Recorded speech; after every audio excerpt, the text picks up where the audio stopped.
Clap along if you feel like a room without a roof.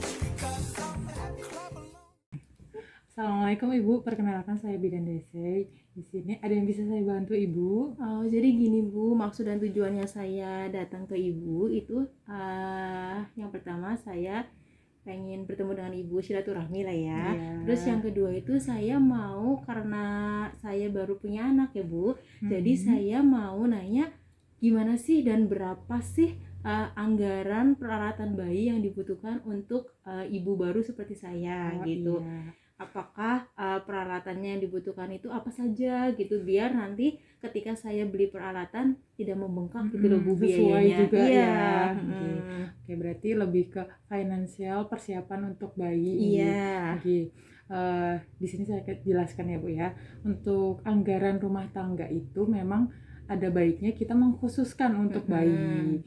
Jadi untuk bayi itu untuk khususnya itu ada asuransi, itu bisa juga dari Bapak, mungkin Bapak itu pekerja, jadi nanti itu adik bisa langsung dapat asuransi juga.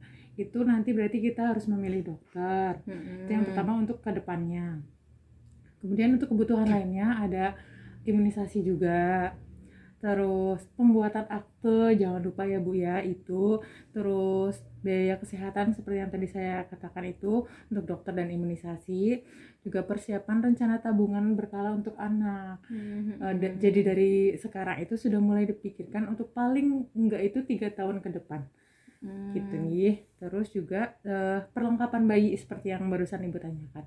Nah, untuk perlengkapan bayi itu apa aja sih? Yang pertama itu pasti dari furniture ya Bu.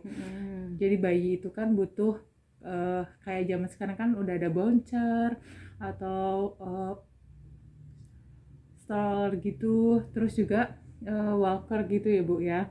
Jadi, kalau untuk furniture itu saran saya kalau memang mungkin ada saudara yang udah pernah punya anak dan itu sudah tidak terpakai, boleh Ibu pakai. Karena apa? Karena untuk barang-barang seperti itu, untuk daya gunanya itu biasanya hanya jangka pendek Ibu. Kalau Ibu harus beli baru, apalagi dengan harga yang lumayan, itu kan cukup buang biaya ya Bu ya. Kalau memang ada keluarga yang punya, boleh itu diminta dipinjam. Nanti kalau misalnya ada sudah tidak butuh bisa dikembalikan lagi. Atau mungkin sekarang juga udah banyak jasa penyewaan ya Bu ya.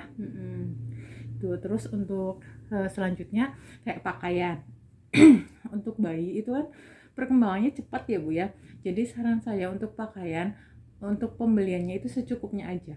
Dan pembeliannya nggak harus sekali beli langsung untuk umur sekian.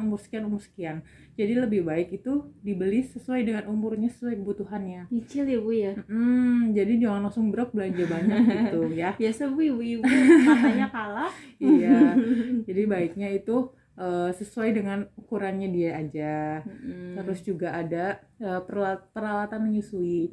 Kayak Ibu kan mungkin nanti akan kerja lagi ya. Jadi butuh pumping, butuh untuk penyimpanan ASI-nya juga, alat-alatnya, dan untuk adiknya juga persiapan itu boleh untuk beli langsung, karena itu kan ada kaitannya dengan kesterilan ya. Tapi misalnya kok ada yang alat dia cuma butuh botolnya aja yang steril, bisa Ibu beli botolnya, dan untuk alatnya kalau memang udah ada dari saudara boleh dipinjam juga gitu. Iya.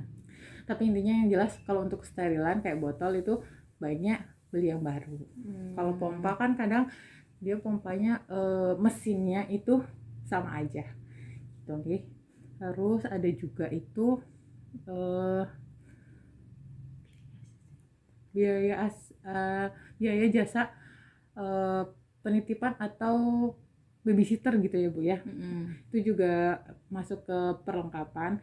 Apabila ibu memang nantinya akan kerja, suami juga kerja, jauh dari keluarga, mungkin akan membutuhkan babysitter ya Bu ya. Itu bisa dialokasikan dana untuk penyediaan jasa babysitter itu.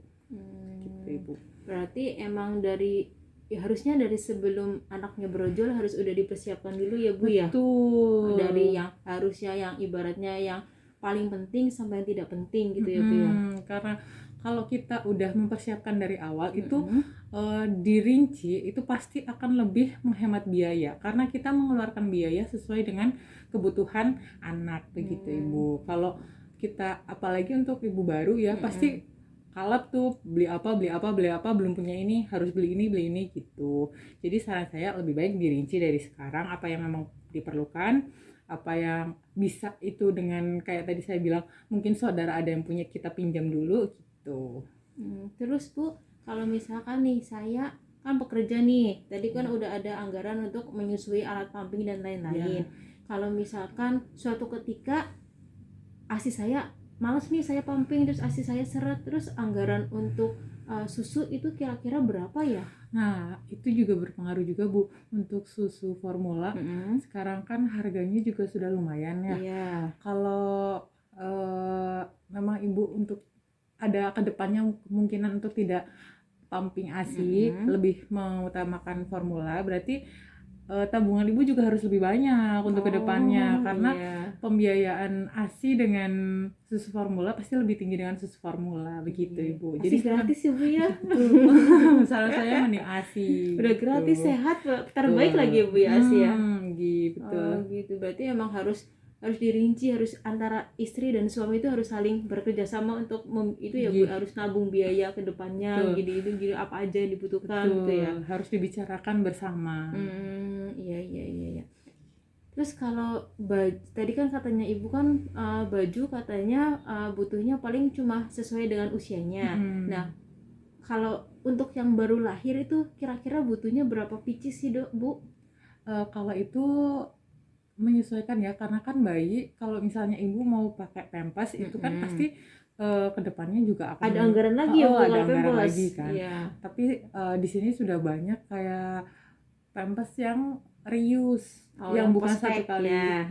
Yang dari bahan kali. Itu ya betul yang kain itu karena dalam satu hari bayi itu kurang lebih untuk BAB dan BAK-nya itu bisa sampai 12 kali ya Bu ya. Mungkin kalau untuk pipis masih bisa sekali 2 kali masih dalam satu ini tapi kalau untuk pup kan pasti langsung ganti.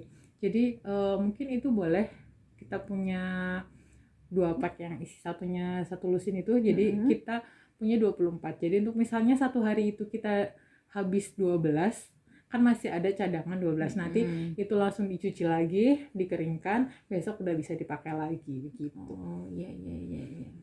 Ada lagi yang mau ditanyakan? Sudah sangat jelas. Terima kasih informasinya Bu Bidan. Sama-sama Ibu. Terima kasih juga sudah silaturahmi ke sini. Iya. Besok saya kalau ada apa-apa tanya lagi ya Bu ya. Jangan bosan ya Bu. Soalnya saya pusing Bu, ibu baru gitu loh Bu. Jadi semuanya kudu ditanyain gitu gini. Siap.